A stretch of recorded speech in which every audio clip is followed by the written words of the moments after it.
மன்னார் மாவட்ட மக்களின் பொருளாதார மீழ்ச்சிக்கு இந்த அரசாங்கம் என்ன செய்ய போகிறது? கிறிஸ்துவுக்கு முற்பட்ட காலங்களில் உலக அளவிலும் 1800ஆம் ஆண்டுகளுக்கு முன்னர் இலங்கை அளவில் பொருளாதாரத்திலும் சரி, மக்களின் வாழ்வியல் எழுச்சியிலும் சரி, மன்னார் மாவட்டம் ஏனைய மாவட்டங்களை விட சிறப்பாக இருந்துள்ளது என்பதற்கு வரலாறுகள் சாட்சி என்றாலும் 1850ஆம் ஆண்டுகளில் இலங்கையில் உள்ள அனைத்து மாவட்டங்களிலும் அதிக வருமான வரி செலுத்திய மாவட்டமாக இந்த மன்னார் மாவட்டம் இருந்துள்ளதை 1888ஆம் ஆண்டு கால பகுதியில் பை WJS போகே என்பவரால் எழுதப்பட்டு வெளியிடப்பட்ட நூலில் கூறப்பட்டுள்ளது. இலங்கையில் உள்ள இதர மாவட்டங்களில் இல்லாத வளங்கள் மன்னார் மாவட்டத்தில் இருக்கிறது. அதேபோல் நல்ல உழைப்பாளிகளான மக்களும் இருக்கிறார்கள். இருந்தும் இந்த மாவட்டம் பொருளாதார ரீதியில் பின்னடைவை சந்தித்து இன்னும் மீள முடியாமல் இருப்பதற்கு பல காரணங்கள் இருந்தாலும் அதில் முக்கியமான 2 காரணங்கள்: ஒன்று, தலைமன்னார் இராமேஸ்வரம் கப்பல் போக்குவரத்து; இரண்டாவது, மன்னார் இலவன்குளம் ஊடாக புத்தளம் போக்குவரத்து பாதை திறப்பு. இதனை விரிவாக ஆராய்வோமாக இருந்தால், மன்னார் மாவட்டத்தில் விவசாயம், மீன்பிடி 2 பிரதான தொழிலாளர் இருந்தாலும் முன்னைய நாட்களில் ஒவ்வொரு குடும்பத்தினரும் செய்து வந்த குடிசை கைத்தொழில், பனைவளம் உட்பட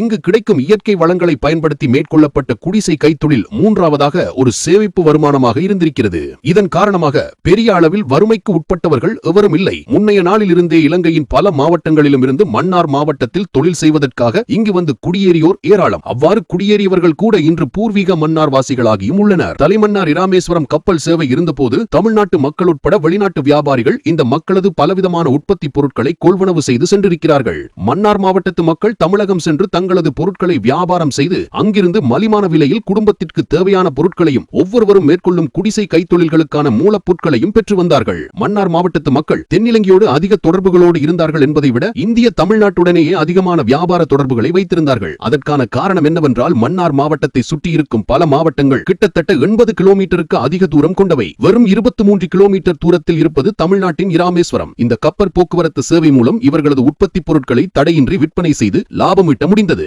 அடுத்து, மன்னாரிலிருந்து கொழும்புக்கு செல்லும் இலவன்குளம் ஊடாக புத்தளம் செல்லும் பாதை போர்த்துகீசியர் ஒல்லாந்தர் காலத்தில் மன்னார் கொழும்புக்கான பிரதான போக்குவரத்து பாதையை இந்த இலவன்குளம் ஊடாக புத்தளம் பாதையை இருந்துள்ளது. இதற்கு சான்று, இந்தியா தமிழ்நாட்டிலிருந்து மலையகத்திற்கு தோட்ட தொழிலாளர்களை அழைத்து வரப்பட்ட போது அவர்கள் தலைமன்னார், வங்காலை, அரிப்பு, மரிச்சுக்கட்டி, இலவன்குளம், புத்தளம் ஊடாகவே சென்றதாக வரலாற்று பதிவுகள் உள்ளது. அப்போது மதவாச்சி பாதை பிரதானமாக இருந்ததில்லை. புத்தளம் இலவன்குளம் பாதை மன்னாருக்கு கிட்ட பாதை என்பதால் இதையே பிரதான பாதையாக உருவாக்கி கொண்டார்கள். மன்னாரிலிருந்து மதவாச்சி ஊடாக கொழும்பு செல்வது 325 கிலோமீட்டருக்கு மதியம் கிட்டத்தட்ட 9 மணி தியானங்கள். இதே மரிச்சுக்கட்டி, இலவன்குளம், புத்தளம் ஊடாக கொழும்பு செல்வது மிகவும் குறைவான தூரமே. இதனால் எரிபொருளும் பயண நேரங்களும் மிச்சம். இங்கு மன்னார் மக்களை மேலும் கீழ் நோக்கி செல்ல வைப்பது பொருட்களின் விலையேற்றம். பிரதான மாவட்டங்களான யாழ்ப்பாணம், வவுனியா, புத்தளம், கொழும்பு எல்லாம் தூரமாகி மன்னார் ஒரு தனித்து விடப்பட்ட தீவாக இருப்பதால் வீட்டு பாவனை பொருட்கள், உணவுப் பொருட்கள், கட்டிட பொருட்கள், உடுதுணி வகைகள் உட்பட அனைத்து விதமான பொருட்களும் அதிக விலைக்கு விற்கப்படுவதால் உழைக்கும் பணம் குடும்ப செலவுக்கே பத்தாமல் போய்விடுகிறது. இதன் காரணமாக மன்னார் மாவட்டத்தில் மக்களினால் உழைக்கும் பணத்தை சேமிக்கவோ அடுத்த கட்ட வெற்றிகரமான வாழ்வை நோக்கி நகர முடியாமல் தவிக்கிறார்கள். இந்த தலைமன்னார் இராமேஸ்வரம் கப்பல் போக்குவரத்தினால் மன்னார் நகரப்பகுதி மக்கள் மட்டுமல்ல,